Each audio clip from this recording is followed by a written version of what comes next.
আসসালামু আলাইকুম বন্ধুরা। আজকের ভিডিওটি শুরু করার আগে আপনাদের একটা প্রশ্ন করি।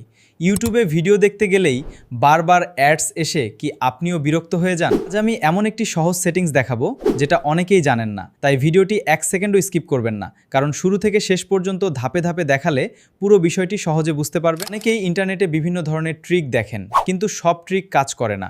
তাই আজ আমি এমন একটি পদ্ধতি দেখাবো যেটা আপনি নিজেই আপনার ফোনে পরীক্ষা করে দেখতে পারবেন। ভিডিও শুরু করার আগে যদি এখনও আমাদের চ্যানেলটি সাবস্ক্রাইব না করে থাকেন, তাহলে এখনই সাবস্ক্রাইব করে বেল আইকনটি অন করে দিন, কারণ প্রতিদিন এমন নতুন নতুন টেক ভিডিও নিয়ে আমি হাজির হই। এখন চলুন সরাসরি ফোনের স্ক্রিনে চলে যাই এবং ধাপে ধাপে দেখে নিই যে কিভাবে এই সেটিংসটি ব্যবহার করবেন। তো আপনার মোবাইলে থাকা প্লে স্টোরে চলে যাবেন। প্লে স্টোরে গিয়ে লিখবেন এখানে জিও স্পেয়ার। তো এটা লিখে এখানে সার্চ বারে লিখবেন। দেখতে পাচ্ছেন, ভালো করে নামটা দেখে নেন। তো এখানে সার্চ বারে মারবেন। তো সর্বপ্রথম যে অ্যাপসটা চলে আসবে এখানে আপনার কাছে, তো সেটা আপনি ডাউনলোড করে নেবেন। তো আমি আগে থেকে অলরেডি ডাউনলোড করে রেখেছি। তো আপনারা ডাউনলোড করে এটাকে সাইন আপ করে নেবেন। জিমেলটা দিয়ে আপনারা লগ ইন করে নেবেন। লগ ইন করার পর অ্যাপসটাকে ওপেন করবেন। তো ওপেনে ক্লিক করবেন। দেখতে পাচ্ছেন লগ ইন করা হয়ে গেছে। আমার অলরেডি লগ ইন করা আছে, তো আপনারা লগ ইন করে নেবেন।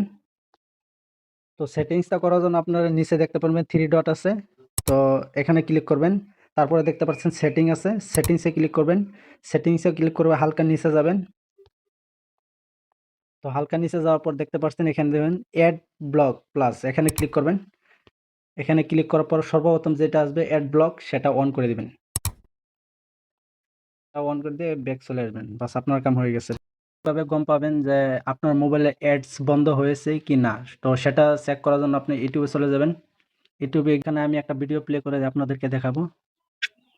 তো এখানে আমি সাউন্ডটা রিমুভ করে দিয়েছি, কপিরাইটের সমস্যা হতে পারে, এর জন্য গানটা রিমুভ করে দিয়েছি। তো আমি আরেকটা ভিডিও প্লে করে আপনাদেরকে দেখাই।